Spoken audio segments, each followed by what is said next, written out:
Hi friends, నేను ఇప్పుడైతే తిరుపతిలో ఉన్నానండి. సో తిరుపతిలో స్వామివారి దర్శనం చేసుకున్న తర్వాత అక్కడ చుట్టుపక్కల టెంపుల్స్ అన్ని కవర్ చేసేసి, అలాగే మనకి దగ్గరలో ఉన్న శ్రీకాళహస్తి, అరుణాచలం ఇట్లా కొన్ని టెంపుల్స్ని అయితే విజిట్ చేశాను. సో ఈరోజు వీడియోలో మీకు అయితే శ్రీకాళహస్తి పూర్తి డీటెయిల్స్ అయితే మీకు చెప్తాను.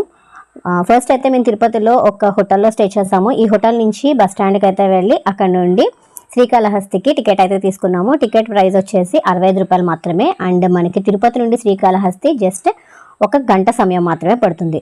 సో మనకి టెంపుల్ బయట అయితే దించేస్తారు. ఇప్పుడైతే మనం లోపలికి అయితే వెళ్దాము. టెంపుల్కి వచ్చేసరికి మనకి శ్రీకాళహస్తి అనేది ఆంధ్రప్రదేశ్ చిత్తూరు డిస్ట్రిక్ట్ స్వర్ణముఖి నది ఒడ్డున ఉన్నది. ఈ శ్రీకాళహస్తి దేవాలయం పంచభూత క్షేత్రాల్లో వాయులింగ క్షేత్రంగా ప్రసిద్ధి చెందింది ఈ శ్రీకాళహస్తి. చూస్తున్నారు కదా, మనం వెళ్తున్నప్పుడు కొండపైన శివపార్వతులు ఇట్లా దర్శనం అయితే ఇస్తారు. ఇది వాయులింగంగా చాలా ప్రసిద్ధి చెందిన క్షేత్రం. అలాగే ఇక్కడ రాహుకేతు పూజలు అనేవి కూడా చేస్తుంటారు. ఇవి నిరంతరం చేస్తూనే ఉంటారు. అండ్ ఈ ఆలయం టైమింగ్స్ వచ్చేసి ఉదయం 5:30 నుండి రాత్రి 9 గంటల వరకు ఓపెన్లో ఉంటుందండి. అండ్ ఈ రాహుకేతు పూజలు వచ్చేసి మనకి డైలీ 6 గంటల నుండి సాయంత్రం 6 గంటల వరకు కూడా చేస్తుంటారు. ఉదయం 6 గంటల నుండి సాయంత్రం 6 గంటల వరకు చేస్తారు. అలాగే నార్మల్ దర్శనంకి వెళ్ళే వాళ్ళు అయితే కనుక ఉదయం 6:30 నుండి రాత్రి 9 గంటల వరకు దర్శనం అయితే చేసుకోవచ్చు. అండ్ రాహుకేతు పూజలు చేయించుకోవాల్సి ఎవరైనా అనుకుంటే కనుక వాళ్ళకి వచ్చేసి టికెట్ ప్రైస్ 500 నుంచి స్టార్ట్ అవుతుంది. వాళ్ళ విధి విధానాలను బట్టి అది 5,000 వరకు చేరుతుంది అనమాట. సో శ్రీకాళహస్తి అంటే శ్రీ అంటే సాలిపురుగు, కాళ అంటే పాము, హస్తి అంటే ఏనుగు. ఈ 3 కలిసిన క్షేత్రమే ఈ శ్రీకాళహస్తి. మొబైల్స్ అనేవి ఎలా చేయరండి, ఇవన్నీ మనం మొబైల్ కౌంటర్స్లో ఇచ్చి లోపలికి అయితే వెళ్ళాలి. అండ్ ఒకవేళ మనం బయట ఇవ్వకపోయినా కూడా లోపల కౌంటర్స్లో తీసుకుంటారు. అండ్ ఆలయం లోపల శిఖర దర్శనం అని చెప్పేసి ఒక సర్కిల్ వేసి ఉంటుంది. అక్కడికి వెళ్ళి మాత్రం శిఖర దర్శనం అనేది చేసుకోండి.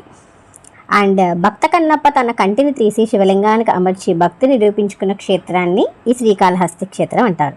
ఈ ఆలయం 5వ శతాబ్దంలో పల్లవాసు నిర్మించారని, కానీ ప్రస్తుత కాలంలో చాలా భాగం వరకు మార్పు చెందిందండి. ఇది శ్రీకృష్ణదేవరాయలు నిర్మించారని చెప్తుంటారు.